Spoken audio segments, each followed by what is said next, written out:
पहले बनता है ट्रेडिंग अकाउंट। तो ऊपर नाम हमें ऐसे लिखना है ट्रेडिंग अकाउंट।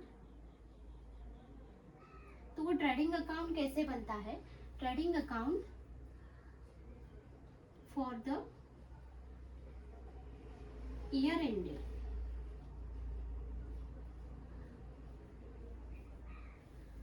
ट्रेडिंग अकाउंट और प्रॉफिट एंड लॉस अकाउंट एक ही फॉर्मेट में बनता है, मतलब एक ही ट्रेडिंग अकाउंट के नीचे ही हम trading profit and loss account की एंट्री करते हैं। लेकिन ट्रेडिंग अकाउंट में किस किस चीज़ की एंट्री होती है वो पहले हम देखते हैं।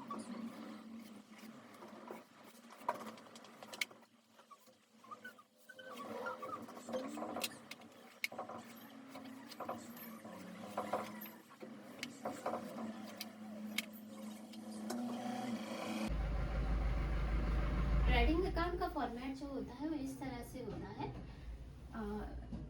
1 2 3 4 5 6 कॉलम होते हैं टोटल। पहले कॉलम में आता है पर्टिकुलर्स। पर्टिकुलर्स मतलब जो भी जिसकी भी एंट्री हम किसी भी ट्रांजेक्शन की एंट्री हम कर रहे हैं ना, उस ट्रांजेक्शन का जो अकाउंट है उसकी एंट्री यहाँ पे होती है। पर्टिकुलर्स आता है, फिर अमाउंट रुपीज, अमाउंट रुपीज, फिर पर्टिकुलर्स। यहाँ पे अकाउंट का नाम आता है पर्टिकुलर्स में, अमाउंट रुपीज, अमाउंट रुपीज। और डेबिट ये साइड होती है डेबिट, और ये साइड होती है क्रेडिट। डेबिट साइड में जो भी है ना खर्चे आते हैं, डेबिट साइड में सब खर्चों की एंट्री होती है। और क्रेडिट साइड में जो भी इनकम होता है, यानी जो भी आता है बिजनेस में पैसा आता है, तो या फिर जो भी प्रॉफिटेबल मतलब जो भी इनकम वगैरह होता है ना, उसकी एंट्री होती है क्रेडिट साइड में। ठीक है, तो समझो आपने एक बिजनेस चालू किया। ठीक है, तो बिजनेस चालू करने के लिए सबसे पहले आपको क्या लगेगा? सबसे पहले अपना समझो आपने एक पेन बनाने का बिजनेस चालू किया। ठीक है, तो पेन बनाने के लिए आपको सबसे पहले क्या करेगा, क्या लगेगा? रॉ मटेरियल लगेगा। रॉ मटेरियल मतलब जो भी पेन बनाने की जो भी चीज़ें लगती है ना, उसको बोलेंगे हम रॉ मटेरियल। तो उसके बिना आप पेन तो बना ही नहीं सकेंगे ना। तो सबसे पहले आपको लगेगा रॉ मटेरियल, तो वो तो परचेज करना पड़ेगा आपको। ठीक है, तो वो आएगा यहाँ पे ट्रेडिंग अकाउंट में। क्यों आएगा? क्योंकि जो भी प्रोडक्ट हम बना रहे हैं, जो भी बिजनेस हम कर रहे हैं, वो बिजनेस के लिए डायरेक्टली जो खर्चा होता है तो वो आ जाता है ट्रेडिंग अकाउंट में, मतलब होता है डायरेक्ट एक्सपेंस। मैं यहाँ पे लिखती हूँ, अभी बाद में मैं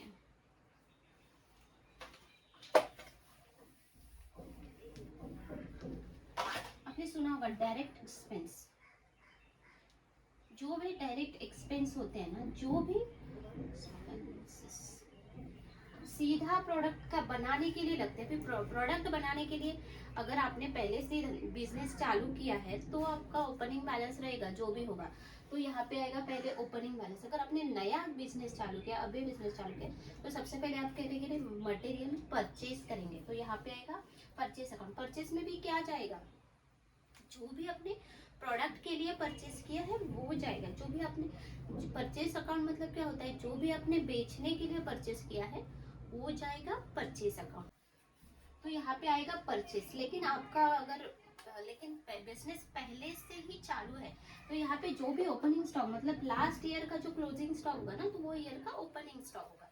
तो वो ओपनिंग स्टॉक यहाँ पे आएगा। स्टॉक मतलब जो भी अपने रॉ मटेरियल परचेज किया था उसमें से अभी कितना स्टॉक बचा है वगैरह वगैरह, तो वो जो है तो वो आएगा ट्रेडिंग अकाउंट का फर्स्ट एंट्री। अगर आप जब भी फाइनल अकाउंट बनाओगे तो फर्स्ट एंट्री आपको करनी पड़ेगी ओपनिंग स्टॉक की, to opening stock. Last year का जो भी स्टॉक बचा है वो होता है नेक्स्ट ईयर का ओपनिंग स्टॉक। और यहाँ पे आएगा अमाउंट। उसके बाद जैसे मैंने आपको बताया कि आपने जो भी परचेज किया है उसके नीचे आएगा जो भी परचेज आपने किया है, टू परचेज। परचेज की अमाउंट आप आउटर में भी ये इनर कॉलम होता है, क्योंकि यहाँ पे जो भी एडिशन या सब्सट्रैक्शन होता है वो हम डालेंगे यहाँ पे। ठीक है, तो परचेज में अगर आपने कुछ परचेज रिटर्न कर दिया तो यहाँ पे वो लेस करना पड़ेगा, तो यहाँ पे आएगा लेस। ठीक है, एक एग्जांपल्स लेते हैं, ठीक है।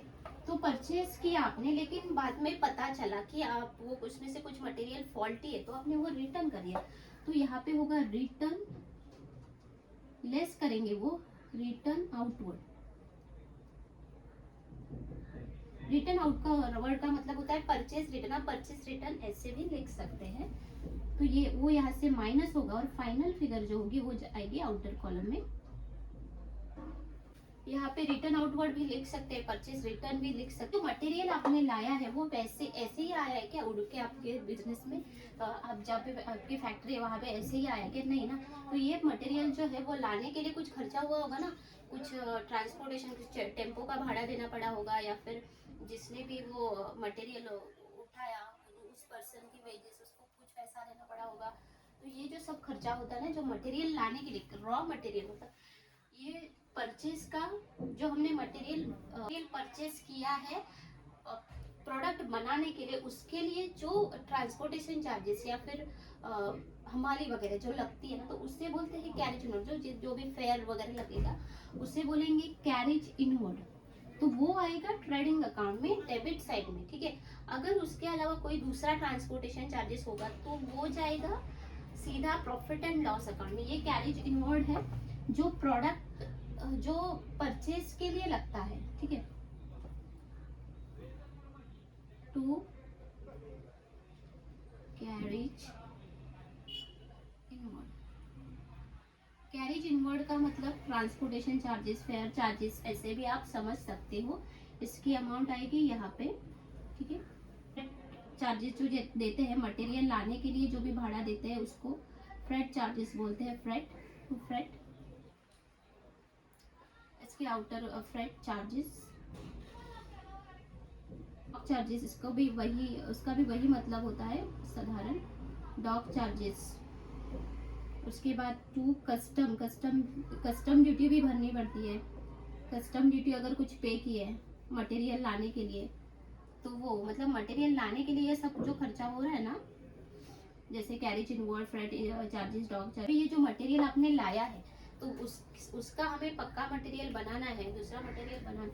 अभी मटेरियल परचेज किया, लेकिन अभी इस रॉ मटेरियल से हमें कुछ प्रोडक्शन करना है। वो प्रोडक्शन अपने आप होगा क्या? नहीं होगा ना। तो उसके लिए हमें लगेगा कौन? लोग तो लगेंगे काम करने के लिए। वो काम करने के लिए लोग लगेंगे, उनको हमें वेजेस तो देनी ही पड़ेगी। वेजेस जो वो जो वर्कर्स होते हैं उनको जो सैलरी दी जाती है उसे बोलते हैं वेजेस। तो उसकी एंट्री यहाँ पे होती है टू वेजेस, टू वेजेस। उसके बाद इम्पोर्ट ड्यूटी, जो टैक्सेस होते हैं, इम्पोर्ट ड्यूटी होती है जो अगर ये जो मटेरियल है वो हमने इंपोर्ट किया है, दूसरे देश से मंगवाया है, तो इंपोर्ट ड्यूटी तो पे करनी पड़ेगी ही ना। तो वो एक होता है, ठीक है। इंपोर्ट ड्यूटी इतना हो, फैक्ट्री में मशीनें रहेगी तो अगर वो मशीनें चालू करनी है तो उसके लिए हमें क्या लगेगा? फ्यूल तो लगेगा, जो भी है वो ईंधन लगेगा वो चालू रखने के लिए, वो मशीन के लिए। तो वो जो होगा ना फ्यूल, तो उसकी भी एंट्री ट्रेडिंग अकाउंट में होगी to fuel. Royalty on purchase,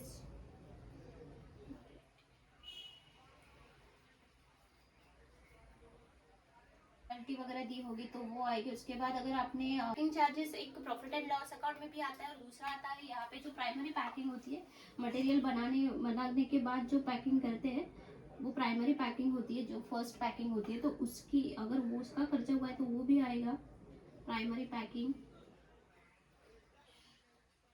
factory अगर रेंट पे है तो फैक्ट्री का रेंट भी आएगा, फैक्ट्री की रेंट, फैक्ट्री का लाइट का बिल होगा, फैक्ट्री की रेंट। उसके बाद लाइटिंग, हीटिंग, फैक्ट्री का इंश्योरेंस किया है तो उसका अगर उसकी अगर प्रीमियम जा रही है तो फैक्ट्री के इंश्योरेंस का भी डेबिट साइड ट्रेडिंग अकाउंट में ही आएगा। ये सब अमाउंट जो है आउटर कॉलम में आएंगे।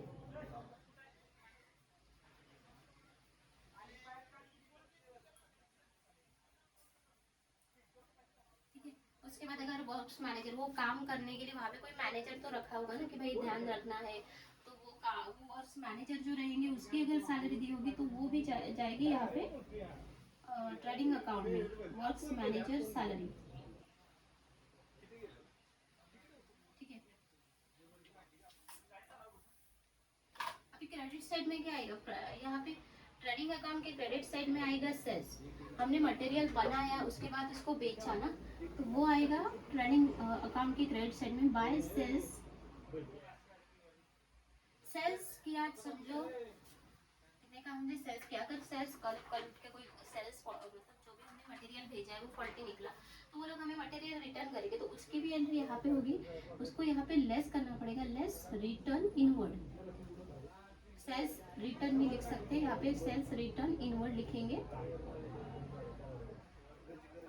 जो भी अमाउंट है यहाँ से लेस करेंगे और यहाँ पे लिख देंगे। ठीक है, ये हमने सेल के जो मटेरियल बनाया वो सेल के उसकी एंट्री कर दें। गुड्स डिस्ट्रीब्यूटेड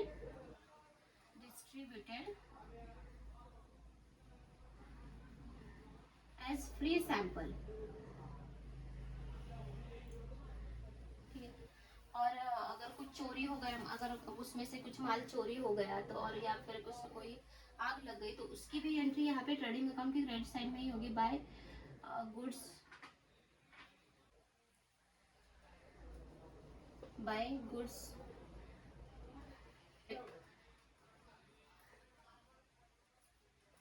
ओवरऑल आपको ये ध्यान में रखना है कि ट्रेडिंग अकाउंट में जो भी एंट्री आएंगे ना वो डायरेक्टली प्रोडक्ट से रिलेटेड हो गया। अभी यहाँ पे हमने सबसे पहले परचेज किया वो रॉ मटेरियल, उसके बाद उसको लाने के लिए जो भी खर्चा हुआ वो यहाँ पे डाला, उसके बाद उसके पैकिंग वगैरह हुआ उसका खर्चा डाला, उसके बाद वो जो मैनेजर रहेगा उसका खर्चा डाला, और वो जो फैक्ट्री है उसका रेंट रहेगा, उसका टैक्सेस रहेंगे, और कुछ है उसका लाइटिंग इंश्योरेंस वो सब डाला। मतलब ये जो सब है ना वो प्रोडक्ट के लिए हुआ है खर्चा, इसलिए हमने वो ट्रेडिंग अकाउंट में डाला है। अभी हमारा प्रोडक्ट बन गया, यहाँ पे हमने वो बेच दिया, ठीक है, कुछ रिटर्न आया तो हमने उसे लेस कर दिया। उसके बाद इतना मटेरियल क्या हुआ, फ्री सैंपल ऐसे ही सैंपल मतलब बेचा है। उसके बाद कुछ फायर में मतलब आग लग गई तो वो जल गया, तो कुछ चोरों ने चुरा लिया। पार्टनर ने कुछ अगर पर्सनल यूज के लिए निकाला होगा तो उसकी भी एंट्री ट्रेडिंग अकाउंट में हो जाएगी क्रेडिट साइड में। गुड्स विड्रॉल मतलब खुद के यूज के लिए पार्टनर ने निकाला कि भाई मुझे इतना कुछ मटेरियल चाहिए मेरे लिए, तो उसने वो बिना पैसे दिए निकाला। Goods withdrawal bye partner. और या फिर गुड्स एक्सीडेंट के वजह से लॉस्ट इन एक्सीडेंट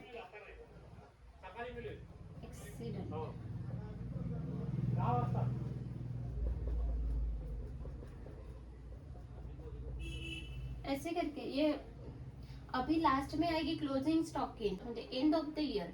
मतलब जैसे 31 अप्रैल को हमारा फाइनेंशियल ईयर चालू होता है, वैसे 31 मार्च को हमारा फाइनेंशियल ईयर खत्म होता है, तभी स्टॉक कितना है तो वही स्टॉक यहाँ पे एंट्री होती है, यहाँ पे क्लोजिंग स्टॉक करके बाय क्लोजिंग स्टॉक। ठीक है, ये सब एंट्रीज हो जाने के बाद हमें दोनों साइड की टोटल करनी है। डेबिट साइड की टोटल पहले करनी है, क्रेडिट साइड की बाद में करनी है। दोनों टोटल में से जो भी बड़ी अमाउंट होगी, बड़ी फिगर होगी, वो दोनों साइड में लिख के लेनी है। समझो डेबिट साइड की बड़ी अमाउंट है तो वो दोनों साइड में लिख के लेंगे और क्रेडिट साइड के अमाउंट से माइनस करेंगे। अगर देखो डेबिट साइड की अमाउंट बड़ी हो जाएगी तो वो हो जाएगा लॉस, क्योंकि डेबिट साइड में बड़ी अमाउंट इसका मतलब होता है कि खर्चा ज्यादा हुआ है और इनकम कम हुआ है, उसका जो नतीजा है वो कम निकला है। खर्चा हमने इतना 50,000 किया लेकिन प्रोडक्शन तो हुआ है 40,000 का ही, या फिर उसमें से सेल तो हुआ है 40,000 का ही और उसमें से नुकसान भी बहुत सारा हुआ है, स्टॉक भी कम है, तो ऐसा होता है तो वो होता है लॉस। अगर डेबिट साइड बड़ी हो जाती है तो वो हो जाएगा लॉस। अगर क्रेडिट साइड की फिगर आपको बड़ी मिलती है तो वो होगा प्रॉफिट। मतलब क्रेडिट साइड में मतलब हमने इतना खर्चा किया था, जो खर्चा है वो डेबिट साइड में डाला है हमने, और जो भी उससे जो भी मटेरियल हमने प्रोड्यूस किया है वो डाला है क्रेडिट साइड में। ठीक है, अगर खर्चा इतना हुआ है और मटेरियल हमारे पास ज्यादा निकला है तो मतलब इनकम ज्यादा हुआ है, सेल ज्यादा की हुई है। मतलब क्रेडिट साइड अगर बड़ी होगी डेबिट साइड, मतलब क्रेडिट साइड की अमाउंट अगर बड़ी होगी डेबिट साइड से जब हम टोटल करेंगे तो वो होगा ग्रॉस प्रॉफिट। तो उसे मैं ऐसे लिखना है, मैं ये ड्रॉ कर रही हूँ।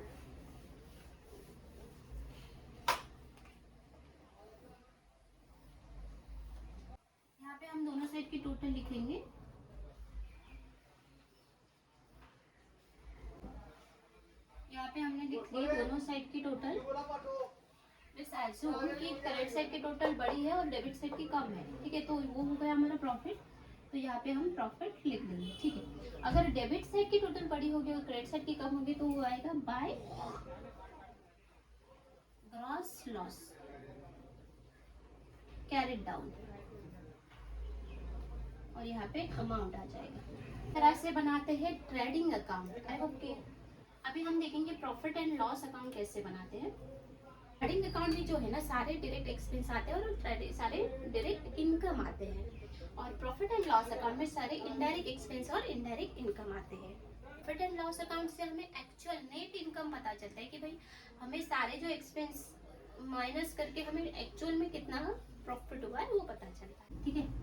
ट्रेडिंग अकाउंट एक नॉमिनल अकाउंट है, जो भी प्रॉफिट या लॉस होता है वो प्रॉफिट एंड लॉस अकाउंट में ट्रांसफर करते हैं, ठीक है। प्रॉफिट होगा तो या फिर लॉस होगा तो वो प्रॉफिट एंड लॉस अकाउंट के क्रेडिट साइड में ट्रांसफर करते हैं बाय बैलेंस ब्रॉट डाउन करके। एक पॉइंट होता है, जैसे देखो वेजेस में अगर सैलरी भी दी होगी, वेजेस एंड सैलरी ऐसे दिया जाता है तो वो ट्रेडिंग अकाउंट में ही आता है। लेकिन अगर ऐसे दिया होगा कि सैलरी एंड वेजेस, मतलब स्टार्टिंग सैलरी से हो रही है, तो वो जाएगा प्रॉफिट एंड लॉस अकाउंट में।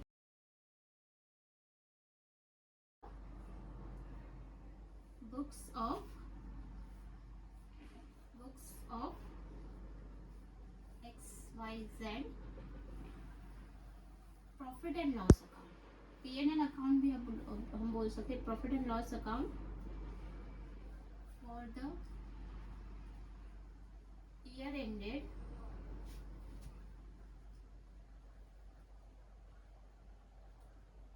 जो भी डेट होगी वो वहाँ पे आएगी। या इसका फॉर्मेट भी उसी तरह से, इसका फॉर्मेट भी हमें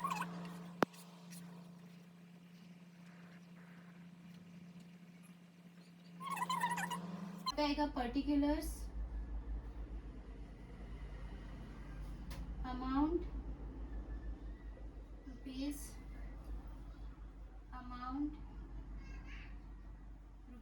पर्टिकुलर्स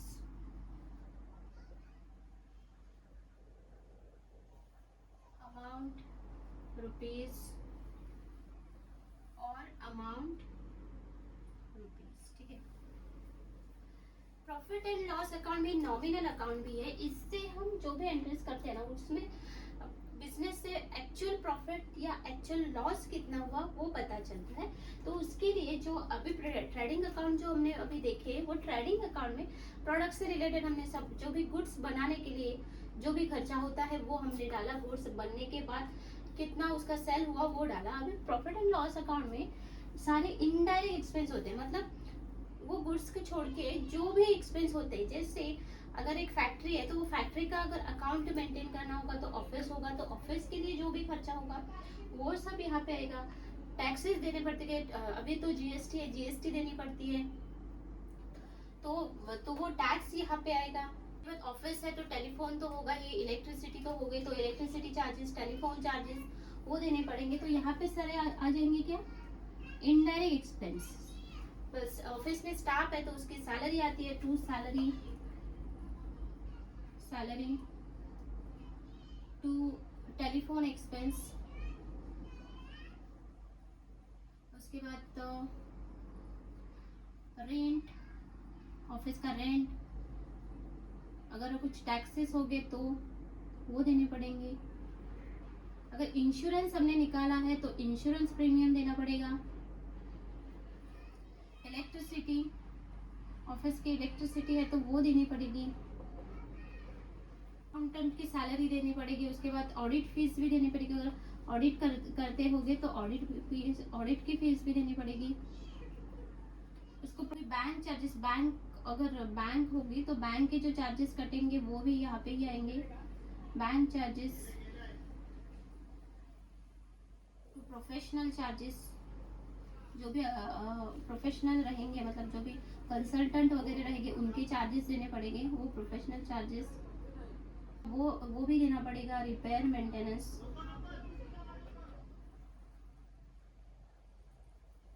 बहुत सारे खर्चे हैं। जो भी खर्चा होता है वो सब यहाँ पे प्रॉफिट एंड लॉस अकाउंट में आता है।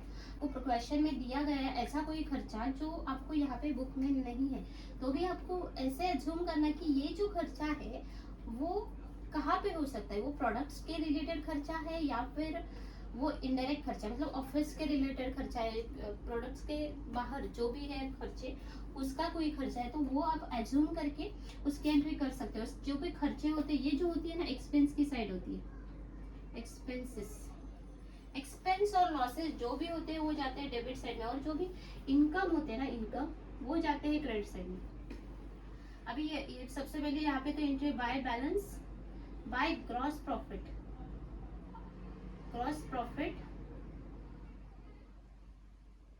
Carried down, brought down, gross profit gross loss जो भी हो कैरिड डाउन होगा, यहाँ पे लिखा जाएगा पहले। उसके बाद आपको अगर कुछ इनकम, इनडायरेक्ट इनकम मतलब क्या होता है, जो सेल हो गया, सेल से हमें जो पैसा मिल रहा है वो तो डायरेक्ट इनकम होगा, लेकिन उसके अलावा अगर कुछ कमीशन मिलता है तो वो हो गया इनडायरेक्ट इनकम। उसके बाद डिस्काउंट मिलता है तो वो हो गया इनडायरेक्ट इनकम।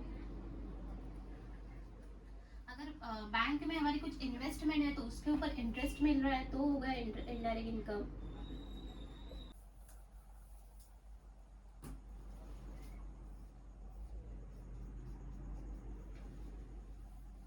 क्रेडिट साइड की टोटल बड़ी हो जाएगी तो उसका जो बैलेंस, उसका जो अगर क्रेडिट साइड की टोटल बड़ी है तो वो हो गया है प्रॉफिट, तो उसकी एंट्री ऐसे करनी है टू नेट प्रॉफिट ट्रांसफर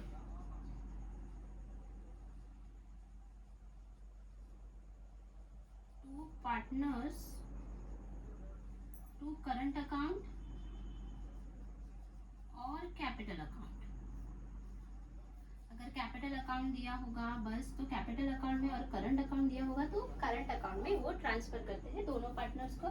जो भी है एक्स वाई दोनों पार्टनर्स का जो भी रेशो हमें दिया गया वो रेशो में उसका कैलकुलेशन करके दोनों को कितना मिलेगा, वो दोनों को प्रॉफिट है वो बांटना पड़ेगा। उसके बाद ये जो अमाउंट यहाँ पे लिखेंगे, एक्स की अमाउंट एक्स के सामने, वाई की अमाउंट वाई के सामने, और ये टोटल यहाँ पे आ जाएगी और उसका बैलेंस ट्रांसफर हो जाएगा, और नेट प्रॉफिट या जो भी लॉस हो वो ट्रांसफर हो जाएगा पार्टनर्स के अकाउंट में। ठीक है, अगर लॉस हुआ तो यहाँ पे आएगा by net loss,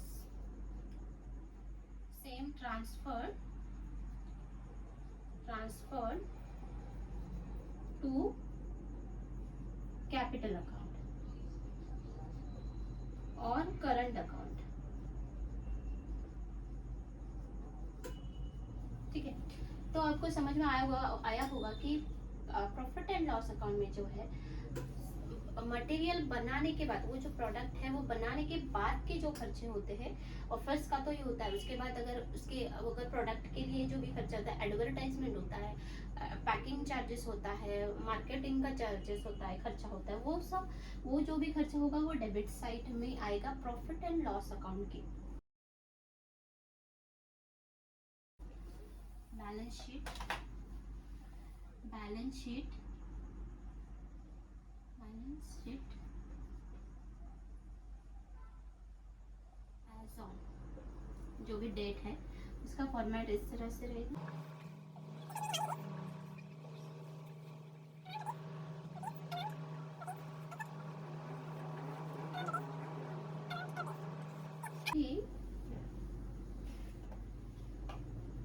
balance sheet में क्या आता है, बैलेंस शीट में जैसे यहाँ पे लिखा है लाइबिलिटीज और असेट, बिजनेस की जितनी भी लाइबिलिटी है वो डेबिट साइड में आती है, वो जितनी भी लाइबिलिटी है वो इस साइड में, लाइबिलिटी मतलब कैपिटल लाइबिलिटी साइड में क्यों आता है कि भाई कैपिटल जो है ना वो भी बिजनेस की लाइबिलिटीज है, वो पार्टनर्स का कैपिटल, मतलब पार्टनर्स ने बिजनेस को दिया है वो पैसा, वो कभी वो रिटर्न करना है पार्टनर्स को, तो वो तो बिजनेस की लाइबिलिटी ही है ना, तो इसलिए वो लाइबिलिटी।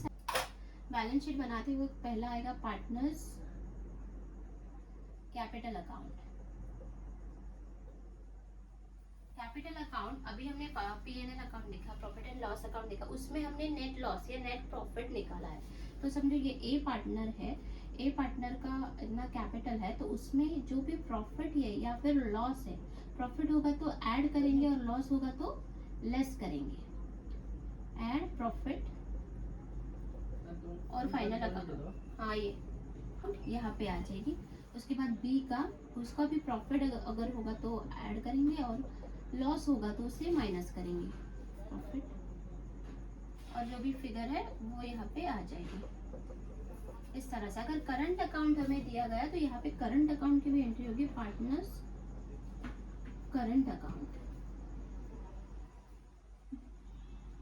अगर पार्टनर्स करंट अकाउंट दिया होगा तो प्रॉफिट या लॉस जो भी है वो उसके करंट अकाउंट में ऐड या माइनस किया जाएगा, ठीक है। तो कैपिटल अकाउंट में बस कैपिटल ही लिखेंगे। अगर बैंक का लोन होगा तो वो पार्टनर ने लोन दिया होगा तो वो भी लायबिलिटी है बिजनेस की, पार्टनर्स लोन। उसके बाद अगर क्रेडिटर्स, अगर किसी क्रेडिटर से हमने किसी से मटेरियल लिया है तो वो उसका पैसा देना बाकी है तो वो क्रेडिटर्स हो गया, तो उसकी एंट्री होगी।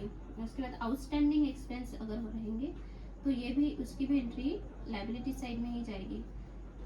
हमें एडजस्टमेंट में दिया जाता है कि इतने सैलरी बैलेंस है, इतने एडवर्टाइजमेंट एक्सपेंस बैलेंस है, तो एडवर्टाइज जो भी आउटस्टैंडिंग एक्सपेंस होता है वो भी लायबिलिटी होती है, तो वो भी आउटस्टैंडिंग एक्सपेंस जब एडजस्टमेंट में दिया होता है तो उसका एक इफेक्ट जाता है लायबिलिटी साइड में। Provision for discount on creditors दिया होगा तो वो लेस होगा यहाँ से। कोई इनकम हो जो हमें कोई पेमेंट एडवांस में मिला होगा तो उसको हमें, वो जो होता है वो हमें एडजस्टमेंट में दिया गया होता है, तो उसका दूसरा इफेक्ट यहाँ पे जाएगा, income received in advance, prepaid income करके इसकी एंट्री यहाँ पे हो जाएगी, इनकम रिसीव्ड एडवांस। लोन हो गए, जनरल रिजर्व एक होता है, वो आता है लायबिलिटी साइड में।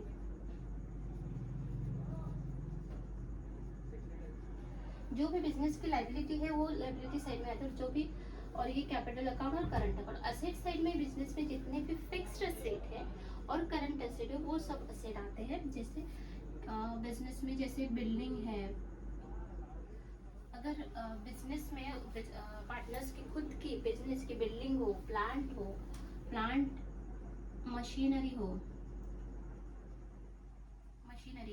उसके बाद कैश कितना पड़ा है उनके पास वो आएगा, बैंक में कितना बैलेंस है वो भी आएगा, cash in hand, cash in bank, cash at bank. Sundry debtors मतलब हमने मटेरियल दिया लेकिन अभी तक पैसा नहीं मिला है तो उसको बोलते हैं सन्ड्री डेटर्स। तो वो सन्ड्री डेटर्स कितने हैं जिनसे हमें अभी पैसा लेना बाकी है वो भी आएगा एसेट साइड में, वो भी एसेट होती है सन्ड्री डेटर्स। अभी ये बिल्डिंग, प्लांट, मशीनरी, इन पे फिक्स्ड असेट, ये फिक्स्ड असेट है, इनकी जो वैल्यू है वो कम होती रहती है तो इसके लिए इन पे डेप्रिसिएशन चार्ज करने होते हैं, तो यहाँ पे वो डेप्रिसिएशन होता है वो लेस करेंगे हम, जो भी 2%, 10%, 12% दिया होता है, और जो फाइनल अमाउंट है वो क्रेडिट साइड में लिख रहे हो। सबका जितने भी जो भी फिक्स्ड असेट पे डेप्रिसिएशन बताया जाता है वो उसका डेप्रिसिएशन, उसके ऊपर उसकी जो अमाउंट होती है उस पर हम डेप्रिसिएशन निकालेंगे और उससे माइनस करेंगे और फाइनल अमाउंट जो होती है वो आउटर कॉलम में लिख देंगे। उसके बाद सन्ड्री डेटर्स पे आरटीडी बोलते हैं, जैसे सन्ड्री डेटर्स की एक अमाउंट है, ठीक है, उस पे हमें बैड डेट्स भी बोलते हैं कि इसमें से समझो, यहाँ पे हम एग्जाम्पल से समझते हैं, 100 रुपए हमारे डेटर्स है, 100 रुपए आने वाले हैं हमें किसी इंसान से, ठीक है, किसी कस्टमर से, तो उसमें से बैड डेट्स हमें बोलते हैं कि वहाँ पे उसमें बैड डेट्स भी है, कितने 2% बैड डेट्स है, तो यहाँ पे लेस बैड डेट्स 2%, ठीक है, 2% इसका कितना होता है 2 रुपए, तो इससे हम माइनस करेंगे तो होगा 98, ठीक है, 98 रुपीज माइनस करेंगे तो अभी हमें बोला जाता है एग्जाम इसमें कि इस पे भी आपको आरडीडी चार्ज करें, तो आरडीडी आप इस अमाउंट पे चार्ज करेंगे, ठीक है, ना कि इस अमाउंट पे, तो लेस आरडीडी 10%, ठीक है, तो इस पे 10% कितनी हो गई 9.8, तो ये आरडीडी हम लेस करेंगे और जो भी फाइनल अमाउंट होगी वो यहाँ पे लिख देंगे, ठीक है। दूसरा इफेक्ट जाएगा प्रॉफिट एंड लॉस अकाउंट में। डिप्रिसिएशन का भी दूसरा इफेक्ट जाएगा प्रॉफिट एंड लॉस अकाउंट में। उसके बाद अगर हमने कोई एक्सपेंस जो है वो एडवांस पे पेड कर दिया, मतलब 3 महीने के एडवर्टाइजमेंट एक्सपेंस अभी भी पेड दिया, इलेक्ट्रिसिटी एक्सपेंस एडवांस में पेड कर दिया, या फिर इनकम टैक्स एडवांस में पेड कर दिया, तो वो जो प्रीपेड एक्सपेंस होता है वो भी असेट ही माना जाता है, वो भी असेट साइड में आता है प्रीपेड एक्सपेंस। प्रीपेड एक्सपेंस मतलब जो भी अगर कोई खर्चा अपना बिजनेस का है वो पहले ही हमने पेड कर दिया तो वो भी असेट में, मतलब उसका वो जो एडजस्टमेंट में दिया जाता है तो उसका दूसरा इफेक्ट असेट साइड में जाता है। उसके बाद इन्वेस्टमेंट अगर कुछ होगी इन्वेस्टमेंट बिजनेस की तो वो आएगी असेट साइड में। बेस्ट रिसीवेबल भी असेट ही होती है, बेस्ट किसी के अगर आने वाले हैं तो बेस्ट रिसीवेबल। उसके बाद स्टॉक, क्लोजिंग स्टॉक की एक एंट्री तो ट्रेडिंग अकाउंट में जाती है क्रेडिट साइड में। क्लोजिंग स्टॉक मतलब ईयर खत्म होता है जब 31 मार्च को, तभी कितना स्टॉक बाकी है बिजनेस में, वो जो स्टॉक होता है उसकी फिगर यहाँ पे लिखनी होती है लास्ट में। क्लोजिंग स्टॉक जो प्रॉब्लम में दी जाती है, प्रॉब्लम में ऐसे असेट्स बहुत सारे दिए जाते हैं जैसे लूज टूल्स है, प्रीमाइसिस है, वैन है, मोटर भी एक असेट है। गुडविल मतलब जो भी बिजनेस का नेम फेम है वो, गुडविल का मतलब ये होता है कि बिजनेस का रेपुटेशन, बिजनेस की रेपुटेशन की भी वैल्यू होती है, उसके नेम की भी वैल्यू होती है, तो उसकी भी वैल्यूएशन किया जाता है। उसकी अगर वो गुडविल दिया होगा प्रॉब्लम में तो वो भी असेट साइड में आएगा। गुडविल क्या होता है वो डिटेल में मैंने एक वीडियो बनाया है, वो आप वीडियो देख सकते हैं। तो गुडविल भी असेट साइड में ही आता है। इस तरह से आपको आपके दोनों साइड टैली होना बहुत जरूरी होता है। अगर आपके दोनों साइड टैली होते हैं तो आपका प्रॉब्लम, मतलब आपने पूरा प्रॉब्लम अच्छे से सॉल्व किया है। मतलब ये कैसे डबल एंट्री सिस्टम है, मतलब जो भी ट्रांजेक्शन होती है उसके उसके दोनों इफेक्ट यहाँ पे रिकॉर्ड किए जाते हैं, इसलिए उसे डबल एंट्री सिस्टम बोलते हैं। और इसलिए वो टैली होना जरूरी है क्योंकि एक ही ट्रांजेक्शन की 2 बार एंट्री होती है, ठीक है। तो इसलिए इसे ट्रांजेक्शन उसको 2 बार एंट्री हम करें तो उसको टैली होना जरूरी है। अगर आपका प्रॉब्लम टैली होता है तो आपका प्रॉब्लम, आपके इंटरेस्ट सारे बराबर है। लाइबिलिटी साइड की जो टोटल है वो असेट साइड की टोटल इतनी ही होनी चाहिए। मतलब दोनों साइड के टोटल आपके जब भी बराबर आएंगे तभी तभी समझते हैं कि आपका प्रॉब्लम टैली हो गया, आपके सारे एंट्रीज करेक्ट है, ठीक है। ट्रायल बैलेंस में जितने भी आइटम दिए जाते हैं उस सब की एंट्री बस एक बार ही होती है। जैसे कुछ एक्सपेंस दिया जाता है तो प्रॉफिट एंड लॉस अकाउंट के डेबिट साइड में एक ही बार उसकी एंट्री होती है। लेकिन अगर एडजस्टमेंट में दिया जाता है या फिर हिडन एडजस्टमेंट में दिया जाता है तो उसके 2 इफेक्ट होते हैं। एडजस्टमेंट्स के इफेक्ट कैसे देते हैं वो भी मैं आपको अगली वीडियो में बताऊंगी। आई होप कि आपको ये समझ में आया होगा। अकाउंट टैली करना है तो आपको ज्यादा से ज्यादा प्रैक्टिस करनी होगी, ज्यादा से ज्यादा प्रॉब्लम सॉल्व करने होंगे, तभी आपका फाइनल अकाउंट टैली हो जाएगा। क्योंकि हर प्रॉब्लम में कुछ नई ट्रिक होती है, नया कुछ होता है जो आपको पता नहीं होता है, जो पहले प्रॉब्लम में नहीं होता है। तो और एग्जाम में भी वैसा ही होता है कि आपको हर बार सेम थिंग्स नहीं होते, एक कुछ थिंग नया होता है जो आपको पता नहीं होता या आपने कुछ सॉल्व नहीं किया होता है। इसलिए आपको प्रैक्टिस करना जरूरी है। अगर आप प्रैक्टिस करोगे तो आपका प्रॉब्लम मतलब जल्द से कम टाइम में आप सॉल्व करोगे। बाकी कोई भी ऐसे शॉर्टकट नहीं है, आपका प्रैक्टिस ही एक शॉर्टकट है जिससे आप फाइनल अकाउंट कम से कम टाइम में टैली कर सकेंगे। उसके लिए आपको ज्यादा से ज्यादा फाइनल अकाउंट के प्रॉब्लम टैली करना